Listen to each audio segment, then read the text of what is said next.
pastikan kamu sudah mengklik tombol like, subscribe, lonceng, Ya Nabi dan salam Innal hamdalillah nahmaduhu wa nasta'inuhu wa nastaghfiruhu wa nastahdihi.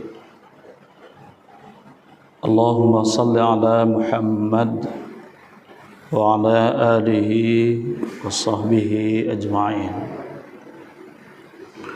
A'udzu billahi minasy syaithanir rajim. Bismillahirrahmanirrahim. ولا تطع كل حلاف مهين هماز مشاء بنميم مناع للخير معتد أثيم. Dan janganlah engkau mengikuti setiap yang banyak bersumpah lagi hina,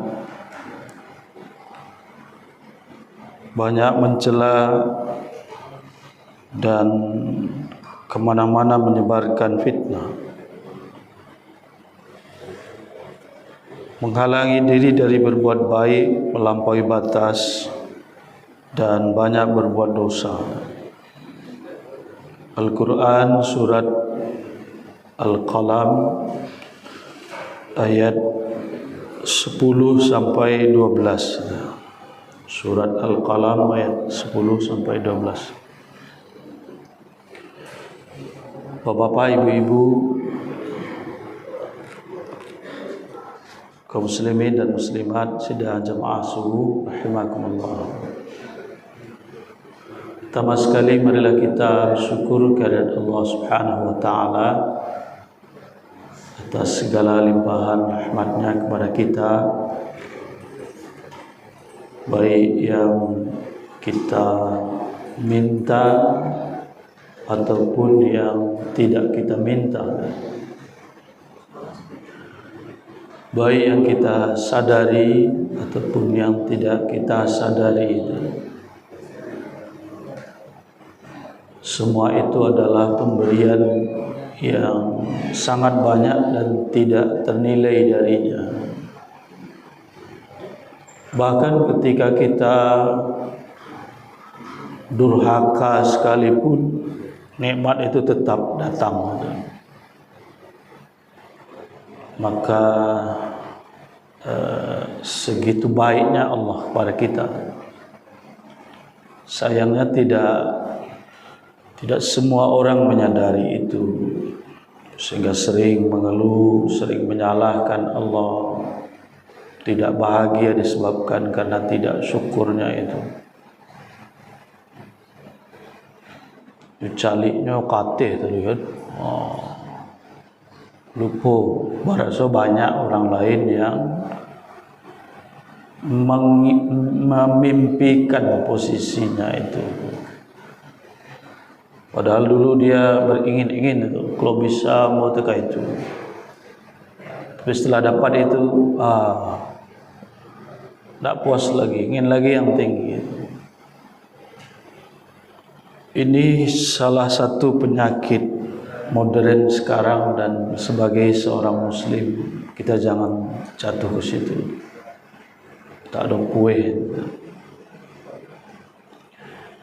Salawat dan salam kita doakan kepada Allah Subhanahu wa taala, semoga senantiasa dilimpahkan pada Nabi kita Nabi Muhammad sallallahu alaihi wasallam.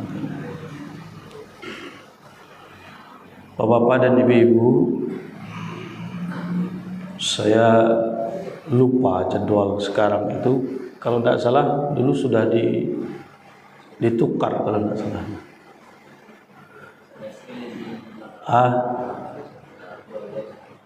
Wah,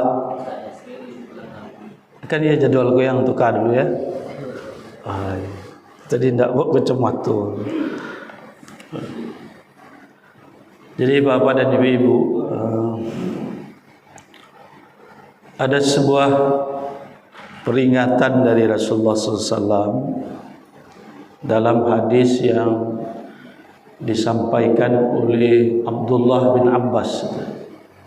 Abdullah bin Abbas ini adalah adik Nabi, adik sepupu Nabi, anak dari Abbas bin Abdul Muttalib, adik dari ayah Nabi, tapi umurnya jauh di bawah Nabi. Dikenal juga dengan Ibnu Abbas. Dia meriwayatkan hadis, menyampaikan hadis yang dinukil dalam seluruh kitab hadis. Ada Bukhari, Muslim, Tirmizi, Nasa'i, Ibnu Majah, Abu Daud, Ahmad, Darimi dan Malik, di semuanya. Jadi ini hadis yang sangat populer. Dikatakan oleh Abdullah bin Abbas atau Ibnu Abbas ini bahwa Nabi melewati dua kuburan. Jadi marra Rasulullah sallallahu alaihi wasallam ala qabraini. Jadi suatu ketika Nabi berjalan melewati dua kuburan. Kemungkinannya banyak kuburan di daerah pemakaman itu. Jadi di situ ada dua kuburan. Nabi berhenti di situ. Dia kemudian berkata kepada orang yang menyertainya, kata Nabi, "Ama innahuma la yu'adzabani." Dia kata Nabi, kalian ketahui itu dua yang berkubur di dua kuburan ini itu sedang diazab. Jadi Nabi tahu bahwa yang berkubur di dua kuburan itu sedang diazab. Wallahu a'lam bagaimana tahunya Nabi itu. Apakah Nabi mendengar? Mungkin saja. Atau Nabi diberitahu oleh malaikat, mungkin juga ada. Tidak dijelaskan di situ bagaimana cara Nabi tahu. Dan jelas kata Nabi, kau dua orang aku sedang diazab gini. Mungkin sedang dilampang-lampangnya dia malaikat kan, dan tijak-tijak itu. Pokoknya dua-duanya sedang diazab. Wa ma yu'adzabani fi kabirin. Duanya ini diazab tidak dalam perkara besar. Tidak perkara besar ini kemungkinan besar maknanya tidak dalam perkara yang dipandang besar. Tentunya ini adalah dosa yang tergolong dosa yang berat itu. Kalau tidak, kenapa dia diazab kubur itu? Orang saja alun kena rako itu nyelah diazab kan, dapat azab pendahuluan. Cuma dosa-dosa yang dilakukan oleh orang ini kadang tidak disadari, tidak dipandang sebagai dosa besar, atau melakukannya tidak membutuhkan upaya besar. Kadang tidak sadar orang telah jatuh saja pada perbuatan dosa seperti itu. Ini bentuk peringatan Nabi itu, kalian hati-hati ya, ada dosa itu yang tidak disadari sehingga berakibat berat seperti ini. Amma ahaduhuma, ko nanti ko kata Nabi kan, fakana yamshi bin namimah. Konan seorang koko dosonya kama-kama menyebarkan fitnah, madu domba orang kerajaan. Konan siapa aja. Amal akhar, sedangkan yang siapa? Kana la yastatiru min bauli. Konyo ndak por. Sudah buang air itu ndak nyo bersuci. Tidak dia bersihkan, atau dia tidak tuntas membersihkan setelah buang air itu. Aku nyorong, aku sedang diazab. Jadi dua yang diingatkan oleh Nabi di situ. Kemudian Nabi meminta fada'a biasi bin ratbin, dua carian dahan kayu yang masih basah, yang masih hidup, pelepah kurma atau apa itu, bawa kemari. Wasyakkahu bisnaini, Nabi kemudian mematah tombala dua, kemudian faraghasa ala hadza wahidan wa ala hadza wahidan, kemudian di tanaman dan Nabi di cucuan, kalau bahasa awam cucuan ke kuburan itu ditanam itu kan, rantiang kayu tadi itu, la'allahu ayyukhaffifa anhuma malam yaibasa, mudah-mudahan yang sedang diazab ini diringankan azabnya dengan hidupnya, dengan tumbuhnya rantiang. Jadi dari situlah kita melihat ada orang yang menanam tanaman-tanaman ketek di kuburan kan, agar hidup di situ.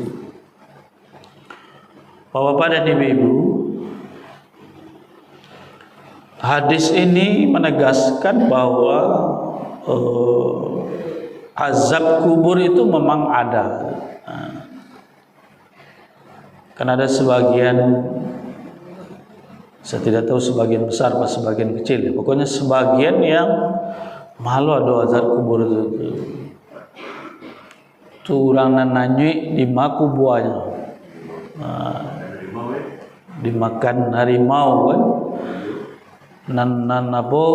Nan nancu ada bom. Carai-carai kan. Di maku buahnya. Kok begitu orang namanya dosa kan, paisi ke kebun binatang tu, rasul-rasul akan mati kan, masuk je itu dimakannya deh apa tu, kan ada kubur tu. Berbagailah argumen yang menentang itu, malahan pernah suatu ketika saya habis khutbah di Masjid Babu Salam di Sawahan tu, ada seseorang, dia termasuk rajin itu. Dia sekolahnya sekolah umum, tapi dia rajin baca-baca, taatnya itu. Jadi habis khutbah tu, nyagenya kamu buku yang fotokopi, Ustaz. Kok kamu hadiahkan buku kepada Ustaz? Terima, mohon diterima Ustaz, kan? Yalah, makasih Pak. Kok banyak ustaz-ustaz lain yang mau kasih buku dan kawan-kawan. Jadi buku ko ambo sengaja fotokopi karena di Bali baru di Bali yang baru nak habis. Racak bukunya Pak. Iya. Kok buku aku Pak? Dia kecilnya rupanya Ustaz ndak ada azab kubur tu di sini. Hah? Karena apa kok lacuk bertanya-tanya habis wirid atau ketika wirid itu. Kayaknya pagaran bila Pak dari kubur, nak bawa. Kan kalau nya tahu nak ada azab kubur berarti kan lah masuk kubur ya kan. Bila Pak dari kubur, dia nak bawa. Ndak ambo dari kubur Ustaz. Kecek buku kuah. Ada namanya Agus Mustafa, penulis buku itu. Dia telah meneliti seluruh ayat Al-Quran dan tidak ada satu pun ayat Al-Quran itu yang bicara tentang azab kubur. Jadi sebenarnya azab kubur itu tidak ada. Itu pembagaran sampai nguji logikanya kan. Kalau begitu tidak usah sih Pak, pokok salat asar sekolah, salat maghrib, salat isya, salat Jumat sekalipun tidak usah aja. Kayaknya kan, apa itu Ustaz? Jadi orang kafir kalau tidak salat apa? Ya. Coba Pak cari dalam Quran, ada waktu salat asar jam 4, waktu salat maghrib datang ke masjid, salat Jumat ada khutbah. Coba cari dalam Quran, lihat dalam Quran. Kan ada di dalam hadis kan jaleh itu hadis semua Ustaz kan. Itu galak kan. Menurut apa azab kubur itu ada enggak dalam hadis? Dia kecek buku pun ada Ustaz kan. Itu mau kecek lai Pak baca sia yang menulis itu sekolah laisa. Jadi baca situ rupanya itu mendalami ilmu nuklir, ya kan? Di mas sekolah agamanya, di mana belajar menafsirkan Al-Quran. Tak ada situ Ustaz. Nah, Pak kan orang farmasi kan, dia Pak itunya punya pabrik ube tu, orang farmasi, orang kayu kan. Kini yang bawa Pak resep ube sakit Pak, misalnya sakit apa buan mau bisa lembe resep tu mau kan doktor sambil bagara kan, doktor tu kan pilihan tinggi sekolah. Membuat tulisan dokter yang buruk tu gampang aja, buruk-burukan tulisan kan. Ube sakit Pak, sakit apa, misalnya sakit panyang disebabkan setentu, membuat resep bagian ke Pak, lenamu Pak melaksanakan resep tu. Makan itu, makan ube iko 2 kali sehari, 3 kali sehari. Itu nak mau Ustaz. Apa itu? Ustaz kan nak bidang Ustaz tu lah. Memang Ustaz doktor, tapi kan tak bidang ube itu. Kecaan kan tahu Pak itu. Kalau orang tak belajar tafsir, kemudian menafsirkan Al-Quran, ada ilmu-ilmu pendukungnya, itu lebih bisa Pak terima. Bantu pembuatan resep dokter tadi itu. Jangan orang tak pernah beraja bawa auto ke jalan tu. Orang yang tak punya SIM saja ditangkap oleh polisi jalan tu. Banyak orang pandai bawa auto tapi dia tak punya SIM kan. Santi yang bawa auto tu. Dia tak punya SIM kan. Ditangkapnya oleh polisi. Jangan kan tak pernah beraja auto. Akhirnya diam. Jadi di dalam hadis banyak sekali tentang azab kubur itu. Cuma bantu azab kubur itu tak perlu lu tahu persis. Kubur itu adalah gambaran sebutan dari posisi seseorang setelah mati sebelum dibangkit di hari kiamat. Itu yang maksud dengan kubur. Kok ka dimakan harimau, kok ka tacabua dilawi, kok segala macam. Jelas itu masa dia menunggu untuk dibangkit di hari kiamat. Disitulah dia diazab. Dulu bagi yang bertanya, "Balo cara azab itu Ustaz? Kuburan itu kan sampi." Di dalam surat Al-An'am Allah menyebutkan bahwa orang kafir, orang mendustakan kebenaran itu sebelum dia mati nyo diazab oleh malaikat. Nyo tempeliang oleh malaikat, ditarik-tarik kan, dipasu itu nyawanya itu keluar karena dia tak mau mati. Makanya ada orang yang meninggal itu wallahu alam yang seperti sangat ketakutan. Walau nya dipaluk dia anaknya, dia keluarganya ditunggui rapek kayaknya tu, dak dolar suruh dia malaikat milak lu, mau kama azab orang kau. Malaikat tu nak perlu lu tampek mendewa aja kuburan tu sampai kan di malam malaikat tu kan masuk. Jadi jangan dipahami sebagaimana kehidupan kita sebelum kematian. Allah yang maha tahu, maha kuasa punya cara untuk itu. Jadi dua dosa yang disebut oleh Nabi tadi itu adalah dosa-dosa yang sangat kita waspadai karena seperti tadi itu. Ada sebagian manusia yang tidak sadar telah melakukan itu. Malah disebutkan yamsi bin namimah. Yamsi itu kan artinya berjalan. Kama-kamanya pai memakai cean orang, madu-adu orang, menyampaikan buruk si A ke si B agar si B berang ke si A, atau agar si B benci ke si A. Itu sekarang saja itu. Dan itu seringkali orang kadang-kadang tidak sadar itu. Ada bagai yang cerita bahkan dimulai dari solat subuh tu. Kan cerita elok tu. Di masa solat subuh tadi, mulai menangah wirid tadi. Itu mulainya tu. Betul lama-lama. Tiba saya masuk cerita siano tu. Kadang-kadang kita masih merasa kok cerita kok masih on the track, masih bagus. Tapi sebenarnya lah masuk ke namimah. Makanya diwanti-wanti dia Nabi itu. Jangan sampai kalian itu terjebak ke situ. So setan itu kan santiang benar. Santiangnya membelok-belokan itu. Kalau dalam cerita-cerita lama misalnya tu ibu-ibu jangan banyak mototan orang. Sebenarnya tak ibu-ibu saja tu. Papa ada juga orang mototan orang, Bu. Le ada papa nama gunjiang. Le ibu ya. Pokok ibu-ibu senakan itu dua cak. Tidak, itu karat cuma manusia.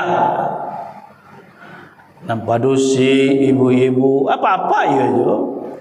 Nang gadang, nang kete, ndak bersekolah, nang sekolah tinggi, semuanya itu dengan ragamnya masing-masing.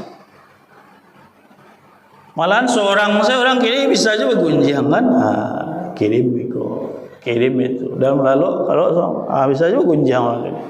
Itulah kecanggihan setan menyebarluaskan lapangan memfitnah, bergunjing, mengadu domba itu.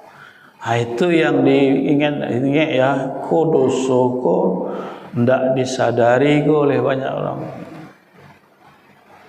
Kadang orang suara baik juga kadang-kadang itu.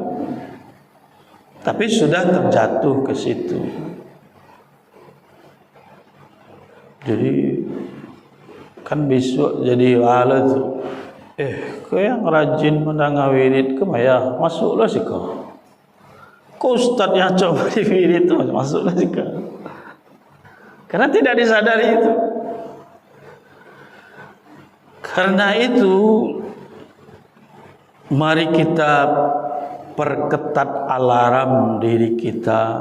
Kalaulah sampai melangkah itu, berbunyinya itu. Wala tuti' kulla halafim mahin, kata ayat Al-Qalam tadi.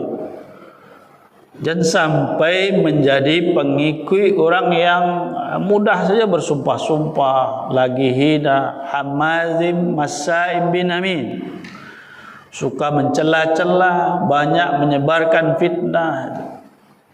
Sagan luat tagak otak sedang lama kan.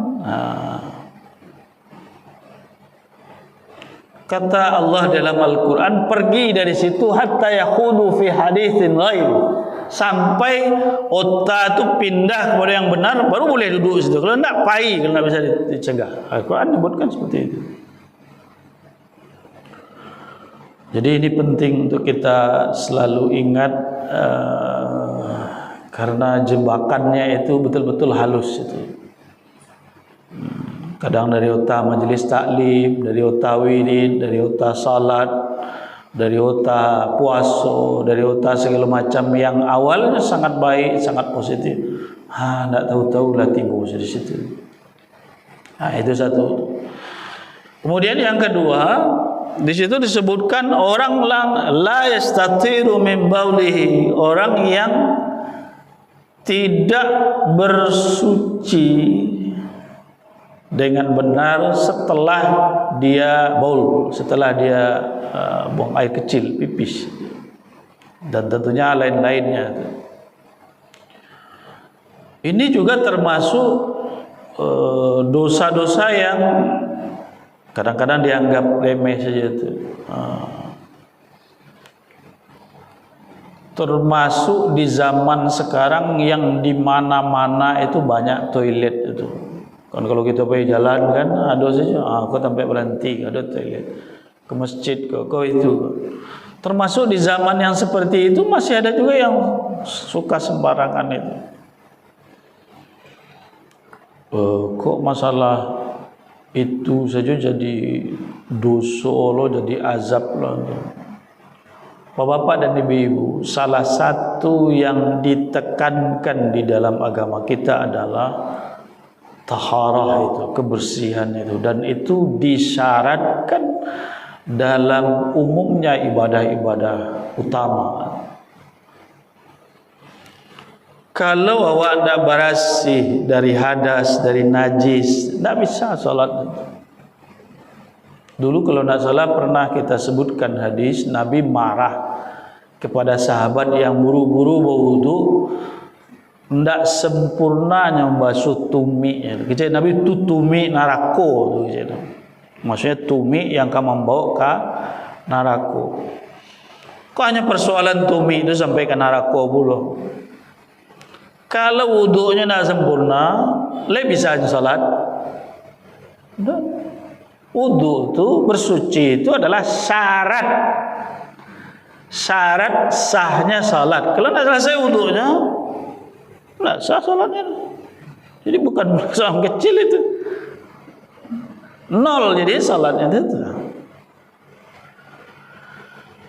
Makanya di Madinah seringkali yang sebutkan hati-hati dengan menjaga wudu itu, dan mungkin saran kepada kita semua nanti untuk mengingatkan kita semua juga, kalau bisa andaikan ini kan banyak nih aktif tempat berwudu kita ini, sampai keluar orang berwudu itu diusahakan jangan sampai yang diinjak sebelum berwudu. Kalau sebelum wudu kemungkinan kakinya sudah najis, itu kan ada kemungkinan tuh. Kalau sampai itu diinjak dek kaki bernajis sebelumnya, kemudian diinjak lo dek orang yang sudah berwudu, pindah nak najisnya? Pindah. Ada yang terlupa di sini. Tidak sedikit masjid-masjid itu yang mementingkan bersihnya, tidak sampai ke sucinya. Di Madinah banyak itu perhatian. Ketika diingin kau tercanggang itu. Sebelum masuk kamar mandi itu atau tempat wudu itu disediakan air itu kan. Kan bagus itu kan, tinggal apa namanya, hal-hal yang menempel di kaki di situ. Tapi dia lupa, andaikan kakinya itu bernajis, masuknya kakinya ke air itu, pindah nak najisnya, tinggal nak najisnya dia iya tu, tinggal. Beko orang sudah wudu, keluarnya malompe air itu, meja masuk lo kakinya ke air itu boleh, masuk lo boleh itu. Kakinya berarti kan najisnya balik, najisnya pindahnya di air itu. Kok masuk ke dalam, Allah ini ndak terkotori wudunya dengan najis, tabuk lo ke tempat-tempat salat. Dan itu tidak banyak yang cermat itu. Jadi jauhkan tempat orang yang berjalan, andaikan keluar dari tempat wudu itu tanpa sendal misalnya kan, hindarkan dari terinjak oleh orang yang sebelum berwudu, apalagi oleh binatang-binatang, oleh kucing mah kadang buang airnya, karena kaki tapi jadinya kan hanya pijak itu, apalagi anjing. Kalau itu sampai terjadi, itu rusak tuh wudu itu. Jadi tidak perkara kecil itu, tidak tuntas bersuci setelah buang air itu. Makanya kita ajarkan kepada anak-anak kita untuk tuntas seperti itu. Dan anak-anak yang dibawa sholat ke masjid itu harus beres itu. Jadi anak-anak yang dibawa ke masjid itu anak-anak yang pakaian main aja, cek itu. Nyalah sunat talun. Kalau sunat pasti dia bawa najis itu. Kemudian pakaian yang dia bawa itu pakaian yang suci atau tidak? Kalau tidak, jangan masuk aja ke dalam sahur. Jadi ini bagian-bagian yang sebenarnya mendasar.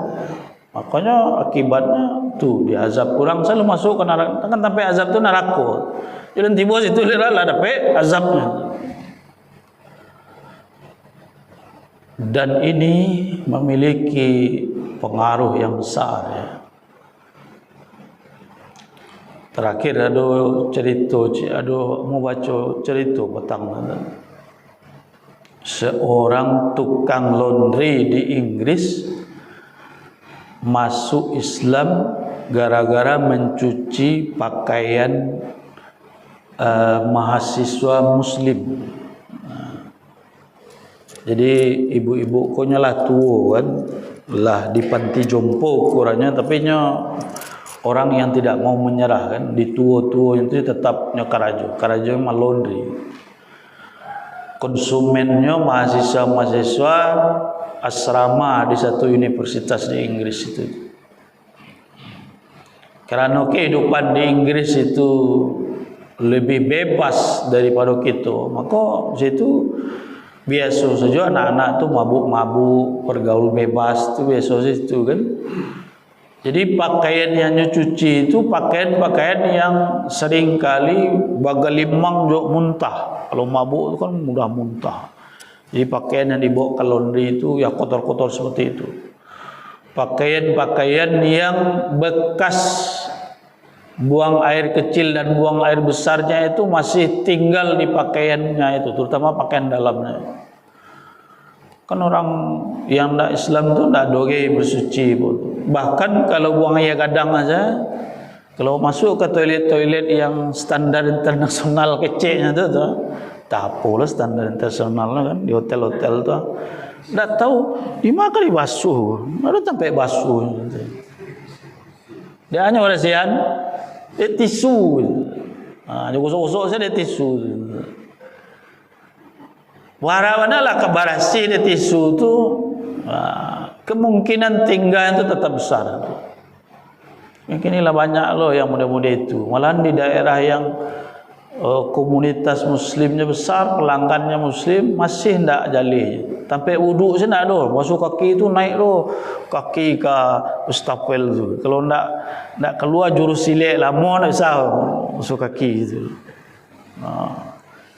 Sampai arah kiblat di kamar itu kadang-kadang payah. Mana kiblat dia? Padahal di situ Muslim.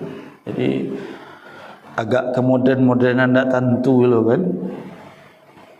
Jadi pakaian yang dicuci itu ada nan bau iko, bau itu, lah kunyang iko, kunyang itu. Jadi susah. Di tahun baru ada mahasiswa baru Muslim dari Timur Tengah datang. Kan yang sekolah ke barat gitu. Dan karena yang lain langganan laundry di situ, hanya langganan itu. Cuma heran orang tukang laundry itu, kok pakaian luar dalam dari anak-anak yang baru tiba dan Muslim yang dari Timur Tengah kok lebih berasi. Tidak bergelimang-gelimang, muntah-muntah, karena tidak mabuk-mabuk kan. Tidak ada bekas bau-bau buang air ketik, apalagi kunyang-kunyang moya kadang tak ada. Jadi senangnya ketika mencuci pakaian anak yang Muslim tadi. Suatu ketika tanya, apa kok bisa kalian dekat itu? Sementara kawan-kawan kalian mereka, apa nih yang mau mencuci dia? Kecilnya kami di agama Islam diajarkan untuk bersuci itu. Dipakai itu bebas dari segala macam yang ibu temui di pakaian lain itu disyaratkan untuk salat dan lain-lainnya. Akhirnya tanya ke dosen agama Islam di situ yang dia juga berasal dari Timur Tengah, Dr. Saleh namanya itu. Dia tanya, Pak sebenarnya ajaran bersuci itu dalam Islam. Nah, kecian bersuci itu syarat pokok itu. Muslim itu mesti bersih, mesti suci. Kalau tidak bisa menjalankan kewajiban-kewajiban pokok agamanya. Akhirnya belajar dari baca-baca sebisanya akses dan pada akhirnya dia masuk Islam. Jadi ini termasuk ajaran yang membedakan kita dengan umat-umat yang lain. Jadi kita kembali ke yang awal sebagai kesimpulan, ini sangat diingatkan oleh Nabi kudus karena mengerjakannya itu acok khilaf, hati-hati benar. Orang lun tibo di neraka hanya dapat paskot di situ, lah diazabnya dikubur. Itu karena itu adalah dosa yang mendasar. Tapi kata Nabi, wa ma yu'adzabani fi kabirin. Nah, sadonya sadar itu sebagai dosa yang berakibat besar, akhirnya mudah melakukan. Yaitu kemana-mana atau sering membicarakan orang lain, mengadu domba, menyebut-nyebut buruk dan lain sebagainya. Kemudian tidak bersuci dengan tuntas. Demikian pengajian subuh kita. Atau sebelum kita tutup ada yang mau nanya? Tidak ya, lah bersih-bersih saja kan. Kita tutup dengan hamdalah. Alhamdulillahirrahmanirrahim. Banyak maaf atas salah dan kilap, semoga bermanfaat. Wabillahi taufiq wal hidayah. Assalamualaikum warahmatullahi يا wabarakatuh. نبي السلام عليك يا